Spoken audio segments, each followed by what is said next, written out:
በሐላሌ መጀመሪያ ደረጃ ሆስፒታል የሚስተዋለው የአገልግሎት አሰጣጥ ችግር ሊሻሻል እንደሚገባ የኪንዶ ዲዳይ ወረዳ ምክር ቤት አባላት አሳሰቡ። በወረዳው ከቦሳ ቦርቶ እስከ ዜራዳ የሚዘልቀው መንገድ መበላሸቱ ማህበረሰቡን ለእንግልት መዳረጉንም የምክር ቤቱ አባላት አመልክተዋል። የወረዳው ህዝብ ምክር ቤት አራተኛ ዙር 13ኛ የሥራ ዘመን ሁለተኛ መደበኛ ጉባኤውን ባካሄደበት ወቅት ለተነሱ የልማትና መልካም አስተዳደር ጉዳዮች የወረዳው አስተዳደር ምላሽና ማብራሪያም ሰጥቷል። የወረዳው የመንግስት ኮሚኒኬሽን ጉዳዮች ጽህፈት ቤት ያጠናቀረውን ዘገባ የሚያቀርበው እድገት እስራኤል ነው።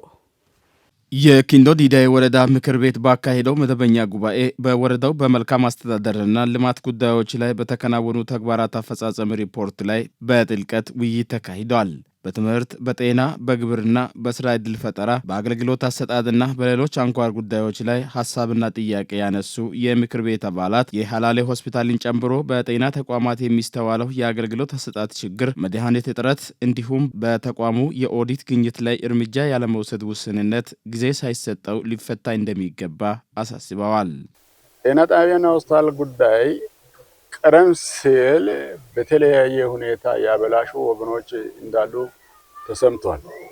ቢሆንም ገንዘቡን የበሉ ያባከኑ ሰዎች ወደ ወህኒ ቤት እንደገቡ ተሰምቷል። ዳሩ ግን ክትትሉ ያነሰ ነው። ሌላው እንዳይበላ የተደረገ ጠንካራ ጥያቄ አልተደረገም። የበሉትም እንዲከፍሉ የሚደረግ ጠንካራ ክትትል ስላልተደረገ ለወደፊት ጥንቃቄ እንዲደረግና ከፍተኛ ክትትል እንዲደረግ ትምህርት ላይ ውጤት 12ኛ ክፍል የተፈተኑ ሰዎች ዩኒቨርሲቲ ጆይን የሚያደርጉት በጣም አነስተኞች ናቸው። ዩኒቨርሲቲ የሚገቡት በጣም አነስተኛ ስለሆኑ አሁን በእኛ ወረዳ በእኛ ኪንዶ ዲዳይ 12ኛ ክፍል የተፈተኑ ተማሪዎች 5 ብቻ ነው ያለፉት። ወደ ዩኒቨርሲቲ ጆይን ያደርጉት 5 ብቻ ነው። ይሄ ለኛ ወሳኝ አይደለም። በወረዳው ከቦሳ ቦርቶ እስከ ዜራዳ የሚወስደው መንገድ ችግር እንዲሁም ከቁጫ ጋር በሚያዋስነው ደሜ ወንዝ ላይ ድልድይ ያለመጣሉ በማህበረሰቡ ላይ እያደረሰ ያለው ጉዳት ትኩረት እንዲሰጠው የጠየቁት የምክር ቤቱ አባላት በሌሎች አካባቢዎችም የመብራትና የመንገድ ተደራሽነት እንዲስፋፋ አጽንኦት ሰጥተዋል። መንገድ ከዚህ ከሐላሌ እስከ ዘሮ መንገድ የለም። ከሐላሌ እስከ በለካ አሁን ሰፈራ ጣቢያ ነው። እዛ በጣም ርቀት ያለበት አካባቢ ላይ መንገድ ችግር አለ። ከዚህ ከሐላሌ እስከ ዜራዳ ድረስ የመንገድ ችግሮች አሉ። ከሐላሌ እስከ ቦሳ ማንአራ እስከ ደሜ ወንዝ ድረስ ምናልባት እግዚአብሔር ይመስገንና አሁን ድልድይን ጨረታ የወሰዱ ሰዎች መጥቷል። እነዚህ የመጡ ሰዎች ደግሞ ሰርቶ እስከሚያስረክቡ ድረስ ሰርቶ ጨርሶ እስከሚያስረክቡ ድረስ ቁጥጥርና ክትትል ከነሱ ጋር መዋል እንደሚያስፈልግ ነው። የመንገድ ችግሮቹ ያልተፈቱ ችግሮች ከዚህ በፊት የነበረው በጃኖይ ስርዓትም ጨምሮ በደርግ ስርዓትም በኢህአዴግ ስርዓትም ያልተበቱ የኪንዶ ህዝብ ችግሩ አንዱ የሆነው የመንገድ ችግር ነው። ይሄን ህዝቡ ደግሞ በጣም በሰፊው አንስቶ ተወያይተናል። ስለዚህ የዞን መንግስትም የክልል መንግስት የፌደራል መንግስት ለሚመለከተው አካላት ይሄን አካባቢ ቢደገፍ እዚህ አካባቢ ያለው ሶርሱ ትልቁ ሶርስ አለ። 3 ወር ሪፖርት ተሰርቷል። አሁን ተቀርቦልናል። ዳሩ ግን የቀረበው ሪፖርትና የተሰራው ስራ አይመጥንም።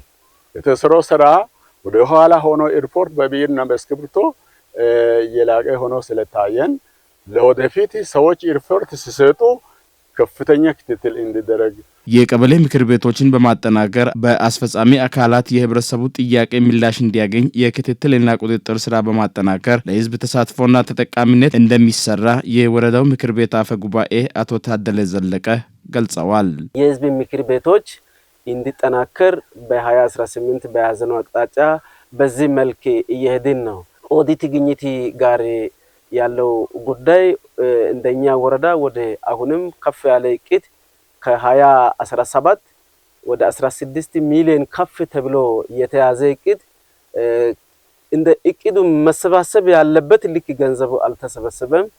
ስለዚህ ይሄ ገንዘብ 16 ሚሊዮን ከምናምን እቅድ ይዘን 1 ሚሊዮን ከምናምን ብር አሰባስበናል።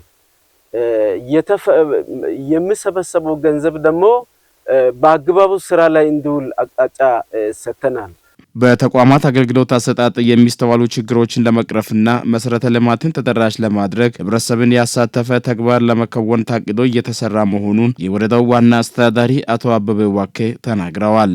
ከፍተኛ የሆነ የመድኃኒት እጥረት ያለበት፣ ከፍተኛ የሆነ የአገልግሎት አሰጣጥ ችግር ከዚህ በፊት የነበረበት፣ ከፍተኛ የሆነ ምዝበራም የተካሄደበት ሆስፒታል ነበረ። ከተወሰነ ጊዜ ወዲህ ግን መሻሻሎች የታዩበት ሆኖ አሁንም ከችግሩ ነፃ ያልወጣ ሆስፒታል ስለሆነ በደንብ ትኩረት ተሰጥቶ ቁጥጥር ታክሎበት ሊመራ ይገባል የሚለው ነገር ከምክር ቤት አባላት ተነስቷል። ከፍተኛ የሆነ የመድኃኒት እጥረት መኖሩን እኛም አረጋግጠን ሰሞኑ ያው ወደ 2 ሚሊዮን 400 ሺህ ብር በላይ አውጥተን መድኃኒትና ሌሎች የሕክምና ቁሳቁሶች ግዢ ተከናውኗል። ይሄንን ምክር ቤቱ አመስግኖ አልፏል። ነገር ግን እዚህ ቤት መድኃኒት ይገባል እንጂ ለአገልግሎት ሳይሰጥ ተመልሶ የሚወጣበት ትሬንድ አለ። ይሄ ሊቆም ይገባል። ሁል ጊዜም የመንገድ ጥያቄ ዘውትር ጥያቄ የሆነ በየምክር ቤቱ በተሰበሰበን ጊዜ በተለያየ ቀበሌ ላይ በምናደርገው ስብሰባዎች በተለያየ አጋጣሚ ድጋፋዊ ክትትል በወጣንበት ሁሉ ህዝቡ የሚያነሳው የዲዳይ መንገድ ጉዳይ ነው። ከባይራ ኮይሻ ጀምሮ ከኮይሻን አልፎ እስከ ዲዳይ የሚመጣው ክልል ገጠር መንገድ የሚያሰራው መንገድ ዘውትር ይጠገናል። ግን የጥገና ደረጃው ከመንገድ ዳር ጎርፍ መሄጃ ዲች ካለመሰራቱ የተነሳ ሁሉ ጊዜ በሚዘንባው ዝናብ እየተቦረቦረ ስለሚሄድ መንገድ ለትራንስፖርት አገልግሎት እየሰጠ አይደለም። እንደገና በወሊድ ኬዝ እንትን ያሉ አምቡላንስ አገልግሎት መስጠት አንችልም። ለጨቅላ ህጻናት ከታመመም ከዛ ፒክ ማድረግ አይቻልም። አይ በተያዘው ልክ ዘንድሮ ለመስራት እንደገና መጥቶ የሚመለከተው አካል ከዞን መንገድና ትራንስፖርት መንገድ ልማት መምሪያ ዩራፕ ዘርፍ ባለሙያዎች መጥተው መንገዱንም አይቶ መዝግበው የሄዱበት ሁኔታ አለ። ምላሹን እኛም እየተጠባበቅን ነው። ዘንድሮ ይሰራል በሚለው ያልፈናልና ከፍ ያለ የመንግስት እጅ የሚጠይቁ መንገድ ስራዎች አሉ። የኪንዶ ዲዳይ ወረዳ ምክር ቤት ባካሄደው 4ኛ ዙር 13ኛ የስራ ዘመን 2ኛ መደበኛ ጉባኤ የተለያዩ ሹመቶችን በማጽደቅ ተጠናቋል። ዘገባው የኪንዶ ዲዳይ ወረዳ የመንግስት ኮሚኒኬሽን ጉዳዮች ጽህፈት ቤት ነው። በወላይታ ዞን ቦምቤ ከተማ ከተለያዩ ዩኒቨርሲቲዎችና ኮሌጆች የተመረቁ ወጣቶች የመንግስትን ስራ ከመጠበቅ ይልቅ በተለያዩ ኢንተርፕራይዞች ተደራጅተው የስራ ዕድል በመፍጠራቸው ውጤታማ መሆናቸውን ተናገሩ። የዞኑ ስራ ዕድል ፈጠራና ኢንተርፕራይዞች መምሪያ ኃላፊ ዶክተር ፋኖዛና በኢንተርፕራይዞች ለተደራጁ ማህበራት የመስሪያና መሸጫ ቦታዎችን እያመቻቸን ነውም ብለዋል። የመምሪያው አመራሮችና ባለሙያዎች በቦምቤ ከተማ ተገኝተው በኢንተርፕራይዝ የተደራጁ ማህበራትን የስራ እንቅስቃሴ ተዘዋውረው ጎብኝተዋል። ለታረቀኝ ተስፋዬ ዘገባ ውብሸት ጳውሎስ። በብዙ ሺዎች የሚቆጠር የተማረ የሰው ኃይል ባለበት በወላይታ ዞን ከጊዜ ወደ ጊዜ የስራ አጥ ዜጎች ቁጥር እየጨመረ መምጣቱ ይታወቃል። በዞኑ ይህንን ችግር ለማቃለል መንግስት በተለያዩ ዘርፎች ወጣቶችን በማህበር በማደራጀት ወደ ስራ ሲያስገባም ቆይቷል።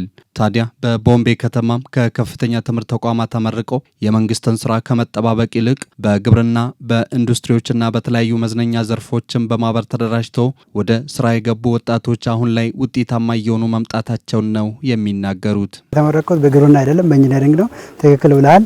አይገናኝም። ስራውም ራሱ ኖርማሊ ቤት ከስርዓት ቤተሰብ ከምታስቸግር እነዚህ እኛ ከኦሞ ባንክ 100 ሺህ ብር ተበድረን ነው የጀመርነው። አሁን ኖርማሊ እኛ አሁን ያለው ካፒታል ከ500 600 ሺህ ብር በላይ ነው። ቀጣይ ዓመት ራሱ እኛ አሁን ሳስበው ከ3 ሚሊዮን 2 ሚሊዮን በላይ እናመርታለን እናገኛለን ብዬ ነው ማለት። ብዙ ቻሌንጆች ነበሩ። በረሃ ነው እንደምታዩት። ምንም አሁን አንተ ጎረቤት የለም ምን የለም ጫካ ነው። ግን ይሻላል። አሁን ለምሳሌ ለስራ አመቺ ነው። ምክንያቱም አንተ ቁጭ ከምትል ስራ ጦነ ቤት ቁጭ ከምትል ይሄን ሰርተ ነገ ራሴንና ቤተሰቦችን አስተዳድራለሁ የሚል አላማ አለኝ። ከቅጥርም በላይ ጥቅም የሚመዝነውን ተረታን። በተረዳነው መሰረት መሬት ላይ ለማውረድ ጉጉት ነበረ። ያስተማሩን የደሃ ማህበረሰብ እስከሆነ ድረስ የፋይናንስ ምንጮች አልነበሩምና ያጋጣሚ እንደ ስራ አጥነት ለመጠቀም ነበር። መንግስት በደጎመው ድጋፍ አግኝተን ደግሞ ትልቅ ራዕይ እስካለ ድረስ ለመድረስ በታማኝነት በትንሹ እያገለገለን ነው የሚገኘውና በቅርቡ የከተማ አስተዳደርነት መዋቅር ባገኘችው ቦምቤም በተለያዩ የስራ ዕድል ፈጠራ ዘርፎች ወጣቶችን ተጠቃሚ ለማድረግ ተደራጅተው ስራ ለጀመሩ 7 ማህበራትም ድጋፍና ክትትል እየተደረገላቸው ስለመሆኑም ተጠቅሷል። በትክክልና በጥራት አጣርተን ፍላጎታቸውንም ዝግጅታቸውንም አይተን ወደ ስራ ውስጥ ለማስገባት ብዙ ርቀት ሄደናል።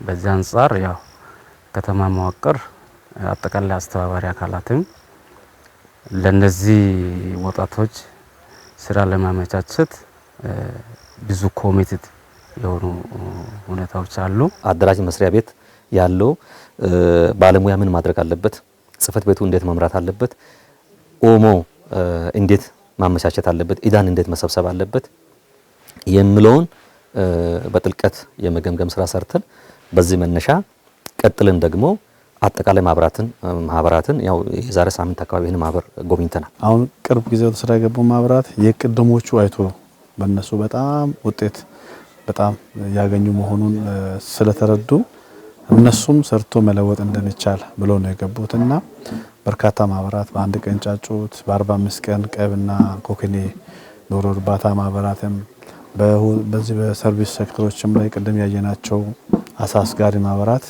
ያሰገሩትን አሳ አምጥቶ እዚህ ደግሞ ሰርቪስ መልክ ምግብ ለሚፈልጉ ምግብ ቤቶች ካከፋፈሉም በኋላ ለራሳቸው ደግሞ እኛ ባዘጋጀነው ቦታ ወደ ስራ ገብቷል። ከዚህ ቀደም በወላይታ ዞን የኦሞ ማይክሮ ፋይናንስ ተቋም ብቻ ለወጣቶች የብድር አገልግሎት ሲሰጥ መቆየቱ የሚታወስ ሲሆን አሁን ላይ ግን ከሌሎች አበዳሪ ተቋማት ጋር በመቀናጀት ለስራ ዕድል ፈጠራ የብድር አገልግሎት ማመቻቸቱን የዞኑ ስራ ዕድል ፈጠራና ኢንተርፕራይዞች ልማት መምሪያ ምክትል ኃላፊ አቶ አዲሱ ሶርሳ ጠቁመዋል።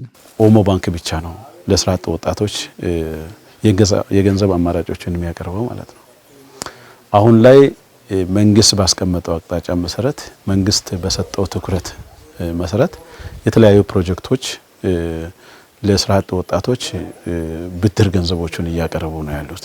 ለአብነት መስመር ፕሮጀክትን ብንወስድ፣ ሌላው ደግሞ ኢዲአይ ፕሮጀክት የሚባለው ይሄ ኢንተርፕሪነርሺፕ ዴቨሎፕመንት ኦፍ ኢንስቲትዩሽን ኢንተርፕሪነርሺፕ ዴቨሎፕመንት ኢንስቲትዩሽን የሚባለው ፕሮጀክት ለወጣቶች የገንዘብ አክሰስ እያቀረበ ነው ያለው። ሌላው ጣምራ ፕሮጀክትም በዚህ ልክ በትንሽ ወለድ ብድር እንዲያገኙ አመቻችቶ እየሰራ ያለበት ሁኔታ ነው ያለው። የወላይታ ዞን ስራ ዕድል ፈጠራና ኢንተርፕራይዞች መምሪያ ኃላፊ ዶክተር ፋኖስ ዛና ከተለያዩ ዩኒቨርሲቲዎችና ኮሌጆችም የተመረቁ ወጣቶች የመንግስትን ስራ ብቻ በመጠባበቅ ዓመታትን ከማስቆጠር ይልቅ በተለያዩ ኢንተርፕራይዞች ተደራጅተው የስራ ዕድል የመፍጠር ስብዕና መላበስ ይጠበቅባቸዋል ብለዋል። መንግስትን ስራ መጠበቁ አዋጭነትም አይደለም። በአጭር ጊዜ ወደ ስራ ገብቶ ውጤታማ ለማድረግ ይቻል ዘንድ ስናነጻጽረው የተሻለ ነው። ጥሩ ደረጃ ለመድረስ ወደ እንደነዚህ አይነት ወጣቶች ተሰማርቶ ስለዚህ በተለያዩ ከተሞች ላይ ወረዳ ከተሞች ላይ ሼድ አቅርቦታል፣ መሬት አቅርቦታል። ስለዚህ ለመግባት የራሳቸውን ሳይኮሎጂካሊ ቢያዘጋጁና እንደነዚህ አይነት ወጣቶች ውጤታማ መሆን የሚችሉበት እድል ሰፊ ነው። ምንም የሚከለክል ነገር የለም። በከተማ አስተዳደሩ ከዚህ ቀደም በግብርና ዘርፍ የተደራጁ ማህበራት በ5 ሄክታር መሬት ዝንጅብል፣ ጤፍና አረንጓዴ የመሳሰሉ ሰብሎችን በማምረት ውጤታማ መሆናቸውን ተከትሎ አሁን ላይ ሌሎችንም በቅርቡ ወደ ዘርፉ ለመቀላቀል መታሰቡም ተመላክተዋል።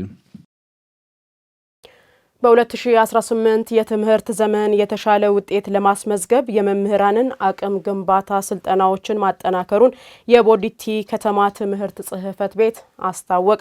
በከተማው የሚገኙ ትምህርት ቤቶች የመማር ማስተማር ስራ እንዲያሳልጡ ከባለድርሻ አካላት ጋር በመሆን ተጨማሪ ቁሳቁሶችን ለማሟላት እየተሰራ ስለመሆኑም የከተማ አስተዳደሩ ገልጿል። ለትዕግስት ክፍሌ ዘገባ ፍሬህይወት ተስፋዬ። በ1973 ዓመተ ምህረት በሌላ ትምህርት ቤቶች ላይ ሲማሩ የቆዩ ተማሪዎችን የ10ኛ ክፍል ማትሪክ በማስፈተን ሀብሎ የጀመረው የቦዲቲ ከተማ ሁለተኛ ደረጃ ትምህርት ቤት ብዙ ምሁራንን ያፈራ አንጋፋ ትምህርት ቤት ነው። ይህ ትምህርት ቤት የትምህርት ስብራትን ለመጠገንና ለማሻሻል በርካታ ስራዎችን እየሰራ ይገኛል። በ2018 ትምህርት ዘመን ተማሪዎች የተሻለ ውጤት እንዲያስመዘግቡና መልካም ስነ ምግባር እንዲኖራቸውም ጭምር የሚሰራ ትምህርት ቤት መሆኑን የሚናገሩት የትምህርት ቤቱ ተማሪዎችና መምህራን ከዚህም በላይ ውጤታማ ለመሆን የተለያዩ የመማሪያ ቁሳቁሶች ችግር እንዲቀረፍ ጠይቀዋል። ኒዶች አሉ ሴቶች የሚያስፈልጓቸውና በሁሉም መንገድ እየተሟላልን በጥሩ ሁኔታ ሴቶችን ሰፖርት የሚያደርግ አይነት ትምህርት ቤት ነው እና በጣም ጥሩ ላይ ያለ ትምህርት ቤት ነው። ግን አንዳንድ መሟላት ያለባቸው ፋሲሊቲዎች አሉ። ከነሱ መካከልም ላብራቶሪ ክላስ የለንም። ላብራቶሪ ክላስ ስንል ክላሱ ራሱ ሩሙ በአዲስ በተቋቋመ ትምህርት ቤት ተወስዶብናል ማለት ነው። አሁን ያገኘነው ያለው እንትን በጣም ጥሩ ነው። ላይብረሪም እየገባን ነው። ለኢንትራንስም እየተጠጋን ስለሆነ ብዙ ዝግጅቶችን እያደረግን ነውና ዋናው ከነሱ የሚጠበቀው ላይብረሪ ሬዲ መሆን አለበት። ላብ ሴሽንም ሁሉም ነገር ዝግጁ መሆን አለበትና እሱ አሁን በምናይበት መንገድ በጣም ጥሩ ነው።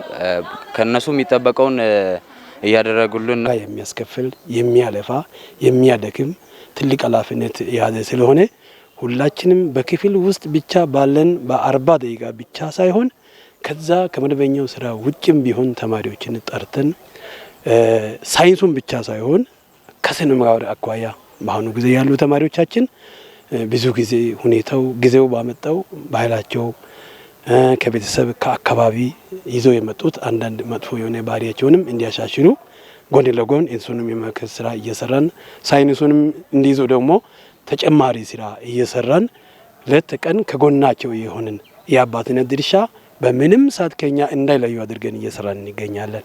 በትምህርት ዘመኑ መምህራኖች በእውቀትና በክህሎት ብቁ ሆኖ ተማሪዎችን እንዲያስተምሩ የተለያዩ ስልጠናዎችን በመስጠት የተማሪዎችን ውጤት ለማሻሻል ከባለድርሻ አካላት ጋር እየተሰራ መሆኑ ነው የተገለጸው። ክረምት ላይ መምህራን በሰለጠኑት መሰረት አሁን በዚህ ትምህርት ቤት በ2016 እና 2017 ላይ ሰመር ኮርስ ካፓሲቲ ቢልዲንግ ዩኒቨርሲቲ ገብቶ ከ190% በላይ መምህራን የሰለጠኑበት ሁኔታ ስላለ በሰለጠኑት መሰረት ተማሪ ውጤት ስብራትን ለማሻሻል ያው እየተሰራ ጠንከር ያለ ስራ እየተሰራ የሚገኝበት ሁኔታ ላይ ነን። ይህ ትምህርት ቤትም ያው እንደ አገር እንደ አካባቢ ስብራት ገጥሞታል። ከዚህ አንፃር ትምህርት ቤቱን ለማሻሻል ውስጣዊ ብቃቱ እንዲሻሻል በውስጥ የሚሰሩ ነገሮች አሉ። ለምሳሌ ግባቶችን ከማሟላት አንፃር ግባቶች ሲባል ያው ብዙ ነገሮች አሉ። ላብራቶሪ ላይ፣ ኮምፒውተር ላይ፣ ቤተ መጻሕፍት ላይ የሚሰሩ ስራዎች ያው ያለ ህብረተሰብ ተሳትፎና ያለ የተለያዩ አካላት ድጋፍ ካላደረጉ በስተቀር ለውጥ ሊያመጡ አይችሉም። ቦዲቲ ከተማ ሁለተኛ ደረጃ ትምህርት ቤት ላይ የሚስተዋሉ የተለያዩ የመማሪያ ቁሳቁሶች ጉድለቶችን ለማሟላት በትኩረት ይሰራል ያሉት ደግሞ የቦዲቲ ከተማ ከንቲባ አቶ ዘካሪያስ ጃታ ናቸው። እዚህ ተማሪዎች ከመጽሐፍ ትምህርት ጋር ተያይዞ አንድ ለአንድ የማዳረስ ሂደት ላይ በእኛ ደረጃ በተገቢ ሁኔታ ልጆች መጽሐፍ እንዲያገኙ ተደርጎ እየሰራን ያለው አንዳንድ ሳብጀክቶች ላይ ያሉ ጉድለቶችን ቀጣይ ከዞን ትምህርት መምሪያ ጋር እየተነጋገርን የጎደሉትን የማሟላት ስራዎችን እየሰራን ነው ያለነው። ከላብራቶሪ ሴክሽን ጋር ተያይዞ ያለው ነገር ያው ትክክለኛ ጥያቄ ነው። ይህን እስከ ቦታው ድረስ ሄደን አይተናል፣ ጉብኝትም አድርገናል። በፊት በቂ የሆነ ክላስ ነው የነበረው። ግን የወላይታ ሊቃ ትምህርት ቤት ሲከፈት የተወሰኑ ክፍሎችን ለሊቃ ትምህርት ቤት ተከፍሎ የተሰጠበት ሁኔታ አለ። ከዛ ጋር ተያይዞ ትንሽ የህንፃ እጥረት ነው ያጋጠመን። ከኮምፒውተር ክላሶችም ጋር ተያይዞ አጠቃላይ በሃይስኩል ደረጃ ላይ የሚሰራ ኮምፒውተር ወደ 135 ያህል ኮምፒውተር ነው ያለው ማለት ነው። እንግዲህ ይሄ የቴክኖሎጂ ዘመን ነው። ተማሪ ከኮምፒውተር ጋር ቀጥታ ግንኙነት ሊኖር ይገባል። 31 ኮምፒውተር ለመለስ ዜናዊ ትምህርት ቤት የሰጠንበት ሁኔታ አለ። ለነሱም ቢሆን ተጨማሪ ኮምፒውተር እንደሚያስፈልግ እናምናለን። ግን ይሄን ችግር እንዴት እንፍታ የሚለው ነገር በእኛ ደረጃ እየተነጋገርን ያው አንደሰን በዛ በጀት የሚፈልግ ነው። ስለዚህ ለዚህ የተወሰነ በጀት አሎኬት አድርገን ኮምፒውተርን ተጨማሪ ኮምፒውተር ማስገባት እንዳለብን ከነሱ ጋር ቀደም ብለን የተነጋገርን ነው። ስለሆነ ይሄን ችግር ያው በሂደት እንፈታለን የሚል እምነት አለኝ።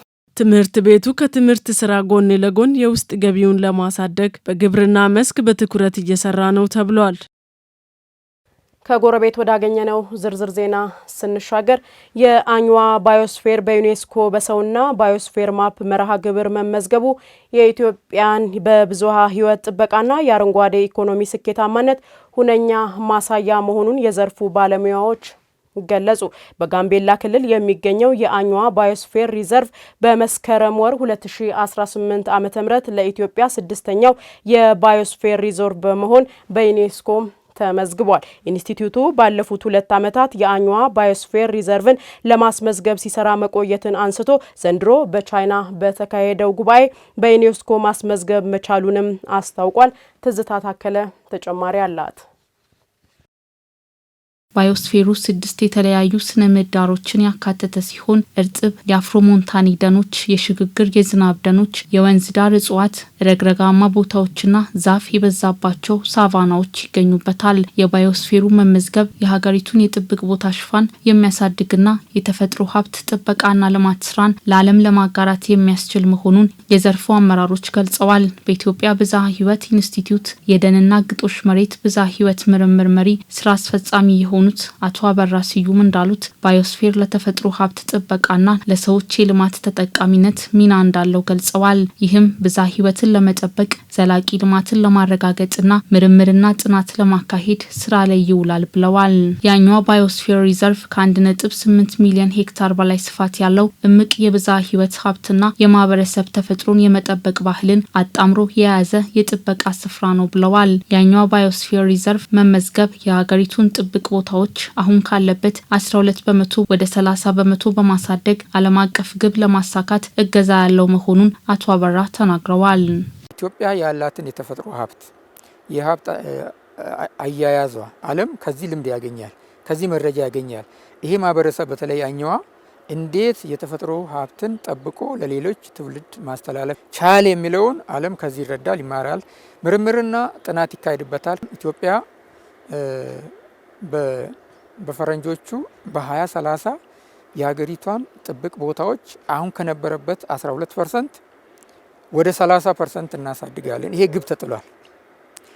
ይሄን ግብ እንግዲህ ለማሳካት አንደኛው አኝዋ ባዮስፌር ማስመዝገባችን አንዱ ማሳያ ነው ማለት ነው። የአኝዋ ባዮስፌር መመዝገብ ኢትዮጵያ ያላትን ጸጋ ለዓለም ይዛ የቀረበችበትና ለሀገር ገጽታ ግንባታ ትልቅ አስተዋጽኦ ያለው መሆኑን የዘርፉ አመራሮች ይገልጻሉ። ኢትዮጵያ ያላትን ምቹ ፖሊሲ፣ የብዝሃ ሕይወት ሀብትና የማህበረሰብ እውቀት በማቀናጀት የተፈጥሮ ሀብት በመጠበቅ ዘላቂ ልማትን ማረጋገጥ ያስቻላትን ልምድ ለዓለም የምታካፍልበትን መሆኑንም አብራርተዋል። የአኝዋ ባዮስፌር መመዝገብ የአየር ንብረት ለውጥ ተጽዕኖ ለመቋቋምና ኢትዮጵያ ለያዘችው የአረንጓዴ ኢኮኖሚ ግንባታ ጠቀሜታ ያለው መሆኑንም ተናግረዋል። በተያዘው የ2018 በጀት ዓመት 2 ተጨማሪ ባዮስፌር ሪዘርቮችን በዩኔስኮ ለማስመዝገብ እየተሰራ መሆኑን በመጠቆም 2018 ዓ.ም 2 ተጨማሪ ባዮስፌር ሪዘርቮችን ለማስመዝገብ አቅደን ዝግጅት አጠናቀር ወደ ስራ ልንገባ ነው። አንደኛው ቦታ እዚህ በትግራይና በአፋር ክልላዊ መንግስት መካከል የሚገኝ ደሰዓ ደን የሚባለው እሱን በዩኔስኮ ለማስመዝገብ የጀመርነው ስራ ጀምረናል። አንደኛው እሱ ነው። ሁለተኛ በኦሮሚያ ክልል ምስራቅ ሐረርጌ ዞን የሚገኘው የቁንዱዶ ፈረስ ተራራን መሰረት ያደረገ አንድ ተጨማሪ የባዮስፌር ሪዘርቭን ለማስመዝገብ እሱንም ስራ ጀምረናል። የኢትዮጵያ የዱር እንስሳት ልማትና ጥበቃ ባለስልጣን ዋና ዳይሬክተር ኩመራ ዋቅጅራ በበኩላቸው የአኝዋ ባዮስፌር ሪዘርቭ መመዝገብ የሀገሪቱን የጥበቃ ቦታ ሽፋን የሚያሳድግ ነው ብለዋል። በተለይ የሰው ልጅና ተፈጥሮ ተስማምቶ የሚኖርበትን ተምሳሌት ማሳያ ቦታ ነው። የሚያበረክቱ አስተዋጽኦ አለው ለብዝሃ ሕይወት ጥበቃ። ጋምቤላ አካባቢ በቅርቡ ተሰይሟል።